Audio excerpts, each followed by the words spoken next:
Saudara-saudari yang terkasih, kita jumpa lagi dalam Pelita Hati hari ini, Selasa tanggal 29 Januari 2019. Bersama saya Romo Thomas Suratno SC dari Paroki Cilandak, Jakarta Selatan, mendengar dan merenungkan Sabda Tuhan, yakni firman Tuhan yang tersurat di dalam Injil Markus, bab atau pasal 3, ayat 31 sampai dengan ayat 35.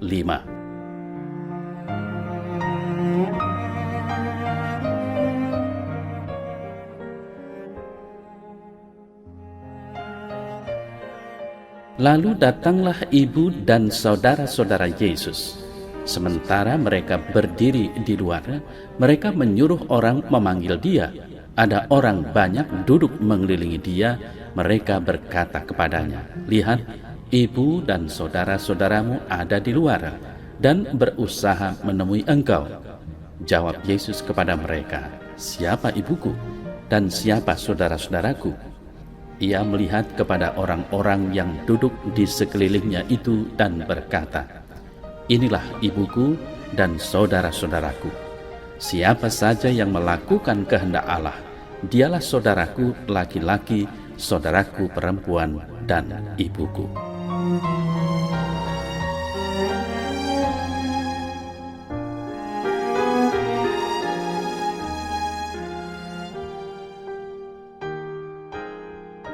Saudara-saudari yang terkasih, Yesus mengalami suatu perubahan yang signifikan ketika pada usia 30 tahun. Dia dibaptis oleh Yohanes Pembaptis di Sungai Yordan, lalu pergi berpuasa untuk 40 hari lamanya di padang gurun. Setelah ia kembali dari retret yang cukup lama dan berat itu, Yesus mulai bertindak tanduk sebagai seorang pengkhotbah publik. Ia mewartakan bahwa kerajaan Allah sudah dekat dan menyerukan orang-orang supaya bertobat. Kemudian ada sekelompok murid yang berkumpul di sekeliling dirinya dan mengikutinya ke sana kemari.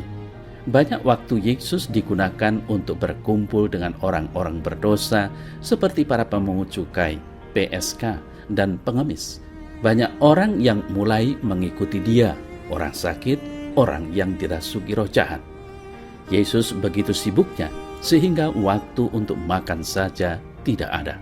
Nah, saudara-saudari yang terkasih, waktu Yesus sedang mengajar dan ketika itu kepada Yesus diberitahukan bahwa ibu dan saudara-saudaranya ada di luar dan berusaha untuk menemui dirinya, maka jawab Yesus kepada mereka terdengar cukup provokatif.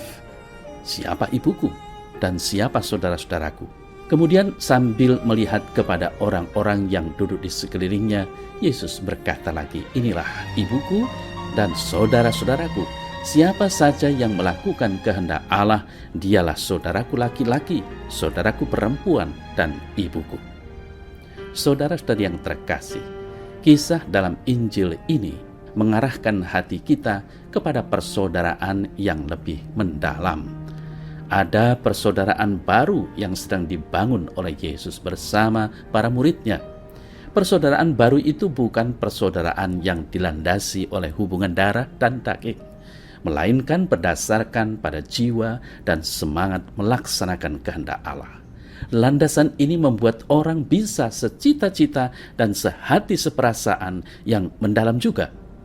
Apakah kesadaran seperti itu kita kembangkan dalam umat basis, kering, atau lingkungan, atau wilayah? Saudara-saudari yang terkasih, kita juga bisa mencermati semangat persaudaraan yang diperjuangkan oleh Yesus ini. Persaudaraan sering dikembangkan secara sempit eksklusif. Padahal persaudaraan sejati terutama tertuju pada pribadi, bukan pada sifat primordial, apalagi hal-hal lahiriah.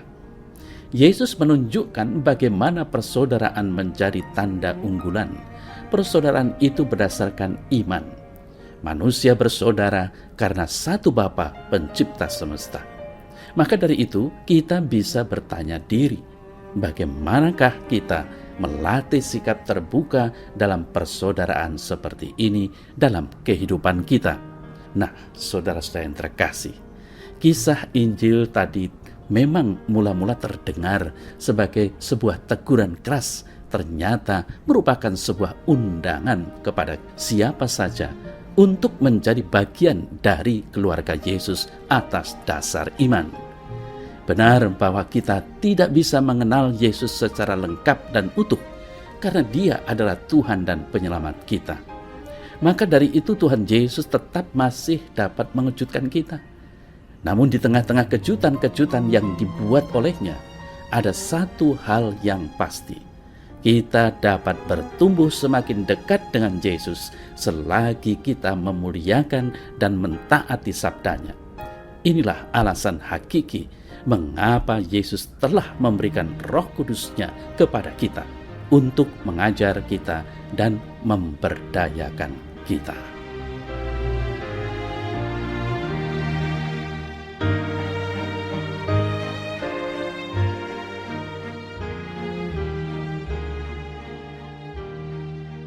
Ya Bapa Surgawi, terima kasih penuh syukur kuhaturkan kepadamu, karena Engkau membawa kepadaku iman kepada Putramu terkasih, Yesus Kristus.